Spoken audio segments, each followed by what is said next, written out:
வணக்கம். பாலமுருகன். இந்த உலகத்திலேயே மிகப்பெரிய மொள்ளமாரிகள், முடிச்சவிக்கைகள், கேடுகட்ட அயோக்கிய பயல்கள், பொறுக்கி பயல்கள்னு ஒரு கும்பல் இருக்கிறாங்கன்னா அவங்க யாருன்னு கேட்டிங்கன்னா, இந்த கைபர் போலன் கணவாய் வழியாக இந்தியாக்குள்ள நுழைஞ்சாங்க பார்த்தீங்கன்னா, இந்த பார்ப்பன கும்பல்கள் இவனுக்கு தான். காரணம் என்னன்னு கேட்டுட்டிங்கன்னா, போச்சு எங்களுடைய மரியாதை போச்சு, எங்களுடைய வாழ்க்கை போச்சு, எல்லாமே போச்சு. அப்படி போனதுக்கு காரணம் தமிழ்நாட்டில் ஒரு பெரிய கும்பல் எங்களை வாழ விடாமல் தடுக்குதுன்னு சொல்லி உச்சநீதிமன்றம், உயர்நீதிமன்றம், இன்னும் என்னென்னலாம் மன்றங்கள் இருக்கோ எல்லா மன்றங்களில் போய் உட்காந்துக்கிட்டு ஒப்பாரி வச்சுருக்கானுங்க இந்த பாப்பாங்க. அதன் அடிப்படையில் இன்றைக்கி இவனுக்கு வச்சுருக்கக்கூடிய ஒப்பாரி என்ன, ஹைகோர்ட்லேயும் உச்சநீதிமன்றத்துலையும் இவனுக்கு வச்சுருக்கக்கூடிய ஒப்பாரி என்ன அப்படிங்கிறத பார்க்கலாம்.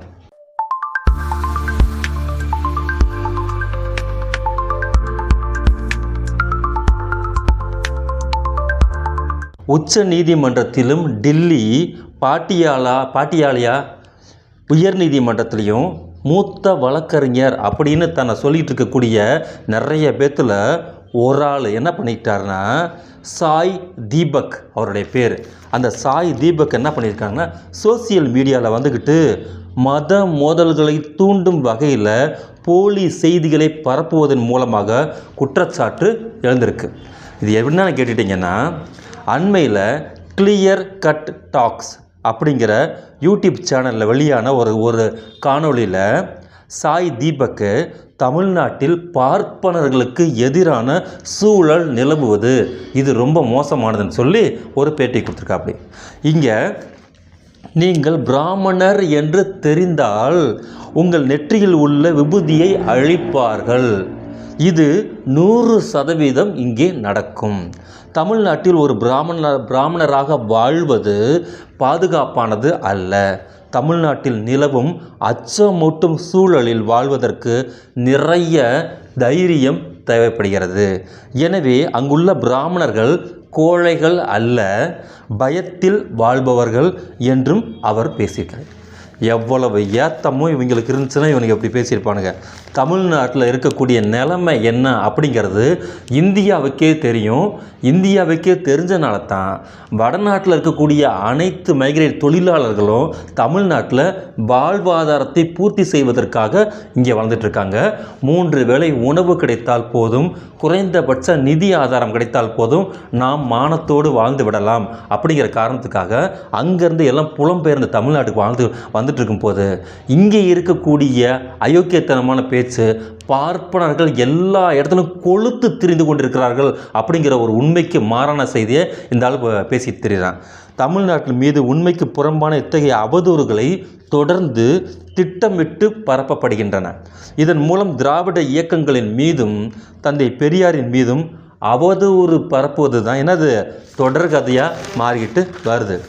அந்த அடிப்படையில் முன்னதாக பீகாரை சேர்ந்த பத்திரிகையாளர் மனிஷ் காஷ்யப் அவர் என்ன பண்ணி வச்சுருக்காங்க கேட்டிங்கன்னா, தமிழ்நாட்டில் பீகார் தொழிலாளர்கள் தாக்கப்படுவதாக பொய்யான செய்தியை பரப்பியதற்காக தமிழ்நாடு மற்றும் பீகாருடைய காவல்துறையால் கைது செய்யப்பட்டு சிறையில் அடைச்சாங்க. எவ்வளவு பெரிய பச்சை அயோக்கியத்தனம். போன தடவை பள்ளி கல்வித்துறையில் இங்கே புலம்பெயர்ந்து வந்திருக்கக்கூடிய பீகார் தொழிலாளர்களுடைய பிள்ளைகள், அந்த பிள்ளைகள் தமிழில் 98 மார்க் வாங்கியிருக்கிறாங்க.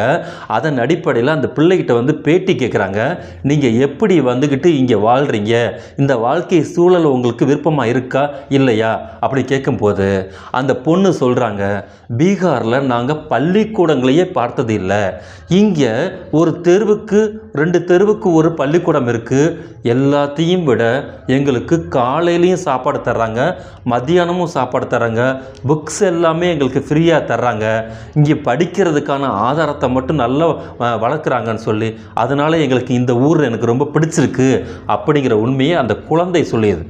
குழந்தைகள் எப்போவுமே என்ன பண்ணும், உண்மையை தான் சொல்லும். அதன் அடிப்படையில் தமிழ்நாட்டுடைய அந்த மனித வள குறியீடு இந்தியாவில் முதலிடம் இருக்கிறதுக்கு காரணம் இந்த குழந்தையோட பேச்சு. ஆனால் இவனுங்க என்ன பொய் செய்தி பரப்பிட்டு இருக்காங்கன்னா, இங்கே தமிழ்நாட்டில் பீகார் தொழிலாளர்கள் தாக்கப்படுறாங்க அப்படி இப்படின்னு கிளப்பி விடுறானுங்க. சாய் தீபக் தமிழ்நாட்டை பற்றி வட இந்தியாவில் அவதூறுகளை பரப்புவதால் அவர் மீது தமிழ்நாடு அரசும் காவல்துறையும் நடவடிக்கை எடுக்குமா அப்படிங்கிற கேள்வி இங்கே மிகப்பெரிய அளவுக்கு உண்டாகியிருக்கு. காரணம், இங்கே இருக்கக்கூடிய திராவிடர் இயக்கம் சுயமரியாதையை நம் மக்களுக்கு போதிப்பதன் மூலமாக பார்ப்பனிய எதிர்ப்பை தான் இங்கே கற்றுக் கொடுக்கிறது. எந்த ஒரு தனி மனித பார்ப்பனர்களுக்கும் இங்கே இருக்கக்கூடிய திராவிடர் இயக்கம் எதிரியே அல்ல. கருத்துக்களால் மோதுவதற்கு வக்கற்று போன இந்த பார்ப்பன கும்பல் வன்முறையையும் திரிபுவாதத்தையும் கையில் எடுக்கும் அப்படிங்கிற மனு தர்மத்தின் அடிப்படையில் இவனுக்கு இந்த வேலையை தொடர்ச்சியாக செஞ்சுக்கிட்டு இருக்காங்க. ஆனால் சட்டம் ஒழுங்கு சீர்கெட்டு போவதற்கு முன்னாடி இந்த மாதிரி வெறுப்பு பேச்சுகளையும் அவதூறுகளையும் நாம் என்ன பண்ணணும், தடுத்து நிறுத்துவது நம்மளுடைய முக்கியமான கடமையாக இருக்குது. அதன் அடிப்படையில் இங்கே காவல்துறை வந்துக்கிட்டு அந்த ஆள் மேலே வந்து கேஸ் போடணும், அப்படி இப்போ கேஸை போட்டு மறுபடியும் உள்ள தள்ளணுங்கிறது தான் எல்லாருடைய நிலைப்பாடாக இருக்குது. ஏன்னா ஆகவே பார்ப்பனர்களே நாங்களும் வாழ்ந்து கொள்கிறோம் அப்படிங்கிற அந்த பெரியாருடைய கொள்கை எவ்வளோ பெரிய வார்த்தை, எவ்வளோ ரெக்வெஸ்ட்டு. நீங்கள் எப்படி இங்கே வளமாக வாழ்கிறீங்களோ அதே போல் எங்களுடைய மக்களையும் வாழ விடுங்க. நாங்கள் யாரையுமே வந்து இது பண்ணல, உங்களுக்கு நாங்கள் எதிரியே கிடையாது, எங்களை வாழ விடுங்கன்னு சொல்கிறார். எவ்வளோ பணிவான ஒரு வார்த்தையை எவ்வளவு அயோக்கியத்தனமாக கொச்சைப்படுத்தி திரிபுவாதத்தை பரப்பக்கூடிய இந்த வேலையை வடநாட்டில் இந்த பார்ப்பன கும்பல்கள், இந்த மாதிரி செய்தியாளர், மூத்த பத்திரிகையாளர்னு சொல்லக்கூடிய இந்த அயோக்கிய கும்பல்கள் எல்லாமே தொடர்ச்சியாக செஞ்சுக்கிட்டு வர்றாங்க. இதன் அடிப்படையில் அந்த ஆள் மூலம் மேலே சட்ட நடவடிக்கை எடுக்கணும் அப்படின்னு சொல்லி எல்லாருமே இன்றைக்கி ஃபைல் பண்ணிட்டு வரும்போது இந்திய துணைக்கண்டத்திலேயே மத மோதல்கள், அதாவது பல மாநிலங்களில் ஏற்பட்டிருக்கு. அமைதி தென்றல் தவழும் ஒரே ஒரு மலர்காடாக இருக்கக்கூடிய மாநிலம் தமிழ்நாடு மட்டும்தான். உதாரணம், காந்தியார் ஒரு பார்ப்பனரால் கொலை செய்யப்பட்ட போது கூட மராட்டியத்தில் குறிப்பாக மும்பையில் பார்ப்பனர்கள் பயங்கரமாக தாக்கப்பட்டார்கள், வீடுகள் அழிக்கப்பட்டன, மிகுந்த உயிரோட வீட்டை வச்சு கொளுத்திட்டாங்க. அங்கே மகாராஷ்டிராவில் அவ்வளவு வன்முறை நடந்தது காந்தியார் இறக்கும் போது, காந்தியாரை சுட்டு கொள்ளும் போது. பார்ப்பனர் அல்லாத இயக்கம் வலிவோடு இருக்கக்கூடிய தமிழ்நாட்டில் தான் பார்ப்பனியத்துக்கு எதிராக இருக்கக்கூடிய இங்கே இருக்கக்கூடிய சுயமரியாதை இருக்கக்கூடிய இடத்துல தான் தமிழ்நாட்டில் பார்ப்பனர்கள் மீதான தாக்குதல் அதிகமாக இருக்கும், கடுமையாக இருக்கும் என்கிற எதிர்பார்ப்பு இருந்தது. ஆனால் நடந்தது என்ன, அப்போது இந்தியா முழுக்க தந்தை பெரியாருடைய வீச்சு இருக்குது பார்த்தீங்களா, மிகப்பெரிய அளவுக்கு போயிட்டு இருக்கும் போது இந்த பிரச்சனை எப்படி பெரிய அளவுக்கு மோதலாக வெடிக்க போகுது, மகாராஷ்டிராலேயே மிக மோசமான சூழ்நிலை இருக்கும் போது தமிழ்நாடுங்கிறது மிக மிக வீரியமாக திராவிடர் இயக்க கருத்துக்கள் இருக்கிறனால, பார்ப்பனர்களுக்கு எதிரான கருத்துக்கள் இருக்கின்ற காரணத்தினால அங்கே இருக்கக்கூடிய ஒரு குஞ்சு நஞ்சு பாப்பான் கூட உயிரோடு இருக்க மாட்டான், அத்தனை பேரும் இன்னைக்கு காலியாயிருவாங்கன்னு சொல்லி இந்தியாவே எதிர்பார்த்துட்டு இருக்கக்கூடிய சூழ்நிலையில் அங்கே என்ன நடந்துச்சுன்னு கேட்டிங்கன்னா, பார்ப்பனர்கள் மீது ஒரு துரும்பு தூசு கூட விழலை. அன்றைய முதலமைச்சர் ஓமந்தூரா ராமசாமி ரெட்டியார் இருக்கார் பார்த்தீங்களா, அவருடைய வேண்டுகோளை ஏற்று தந்தை பெரியார் வானொலியில் பேசினார். என்ன பேசினார்னு கேட்டிங்கன்னா, கொன்றவர் யார் என்பதை விட அவனுக்கு பின்னால் இருக்கின்ற தத்துவம் என்ன, இதுதான் முக்கியம், அதை ஒழிக்க வேண்டும், அமைதி காக்கப்பட வேண்டும் என்று வலியுறுத்தினார். எப்பேற்பட்ட உலகத்துடைய மிகப்பெரிய ஒரு புத்தர் அப்படிங்கிற ஒரு கான்செப்டுக்கு பின்னால் இருக்கக்கூடிய ஒரு முகம் என்று எதென்று கேட்டால் தந்தை பெரியார். அப்பேற்பட்ட அமைதியின் தத்துவம், குழந்தைத்தன்மையின் தத்துவம், அப்பேற்பட்ட உண்மையின் தத்துவமாக இருக்கக்கூடிய தந்தை பெரியாரை கொச்சைப்படுத்துறதுக்குனே ஒரு கும்பல் கிளம்பியிருந்தாங்க. அவ்வளோ பெரிய கொடூரமாக ஒரு பார்ப்பனரால் காந்தி கொலை செய்யப்பட்ட போது பார்ப்பனிய இயக்கங்கள் மிகப்பெரிய பார்ப்பனருக்கு எதிராக இருக்கக்கூடிய சுயமரியாதை இயக்கங்கள் இங்கே நிறைய இருந்தாலுமே அவர்களுடைய வாழ்க்கையும் உயிர்த்தன்மையும் பாதுகாக்கப்பட்டது தமிழ்நாட்டில். அது சுயமரியாதை இயக்கத்துடைய விளைவு, தந்தை பெரியாருடைய அந்த கண்ட்ரோல், அவருடைய பேசியிருக்கக்கூடிய அந்த பேச்சின் விளைவாக ஒட்டுமொத்த தமிழ்நாடுமே அமைதி காத்தது.